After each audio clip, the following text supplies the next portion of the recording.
arcade,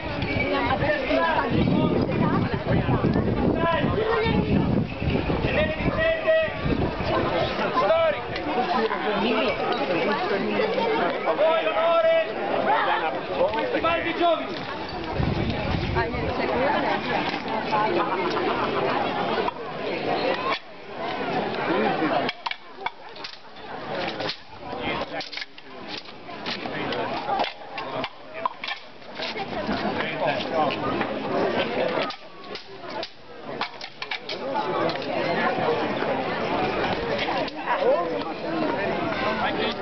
Ammazzalo!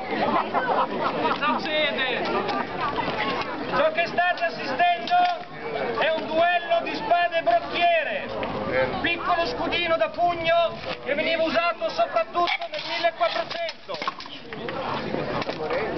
Come vedete, lama stretta e piccola protezione. Il duello era spesso molto risoluto.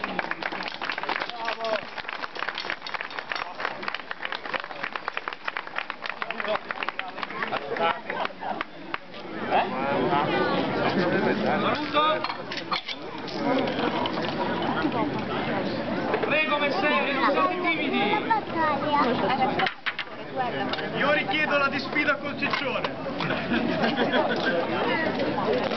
Ciccione a testa.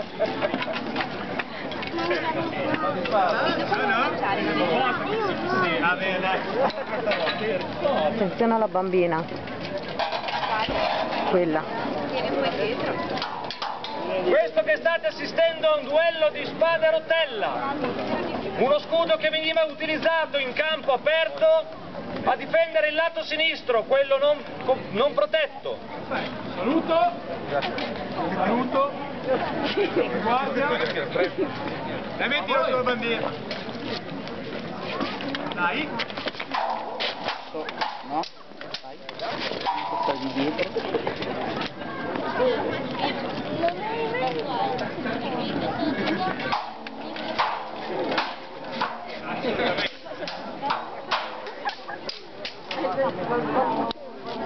Come potete vedere, a differenza del duello precedente, è un pochino più irruento, anche perché si è più protetti e quindi tutto è più lecito.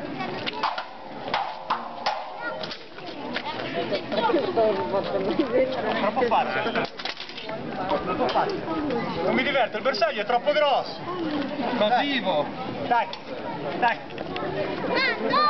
Sì. Fatti sotto, Ciccione maledetto. Hai paura. Sai fa? Ah, lo vedi per me.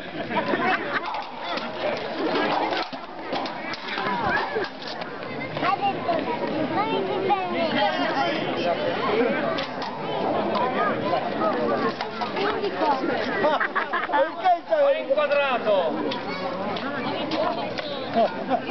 Un duello onorevole.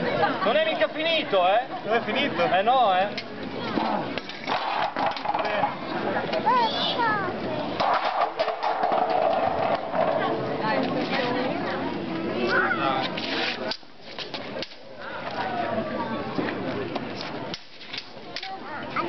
Come per me.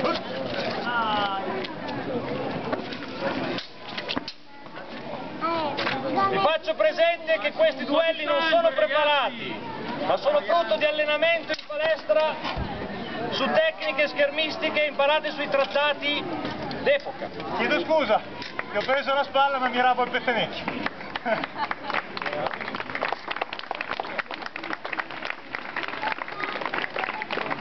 Come da trattato.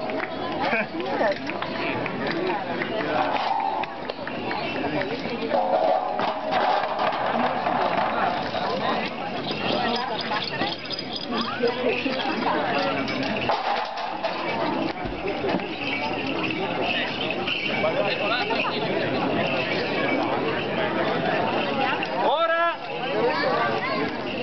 avrete l'onore di assistere a un duello di spade e pugnale.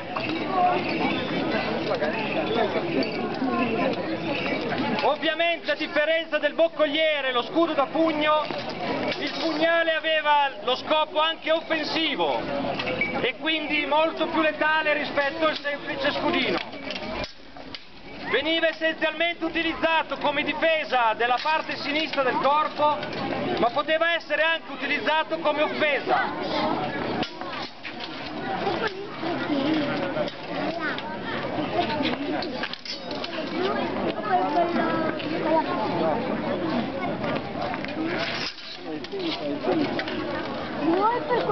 Sì, non è più l'età, non farle queste cose.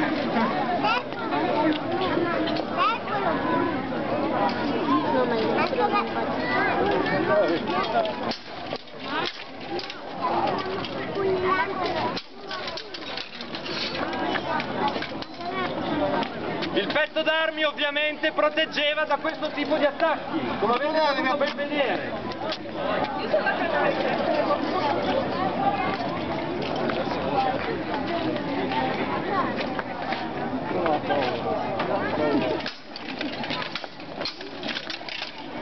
Come per esempio i guanti piastrati potevano essere utilizzati alle prese per andare anche direttamente sull'arma, sul fronte dell'arma. La parte bassa.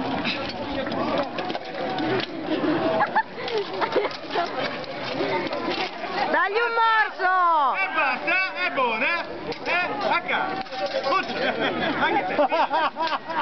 Un applauso